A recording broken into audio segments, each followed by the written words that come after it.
সবাই মিলে বলুন রাধা রানী কি,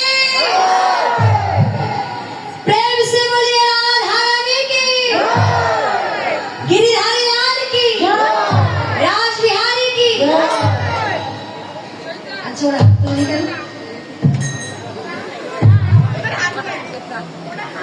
ওনারা হাত তোলেনি।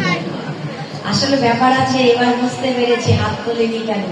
দেখবেন চেয়ারে বসলে না নিজেকে একটু চেয়ারম্যান মনে হয়, তখন আর হাত তুলতে ইচ্ছে করে না, ওই জন্য ওরা হাত তোলেনি। হাত তুলে দেখি বেশ রাধা রানী কি, जोर से बोले राधा रानी की, गिरिधारी लाल की, राज बिहारी की, वृंदावन धाम की, এই গ্রামবাসী ভক্ত মণ্ডলী কি, কমিটির সদস্য বৃন্দ কি, শ্রোতা মণ্ডলী কি, জয় রাধেশ্বর, জয় রাধেশ্বর। মধুয়ান ধাম বৃন্দাবনে প্রেমময়ী রাধারানী অষ্টসখী পরিবেষ্টিতা হয়ে বসে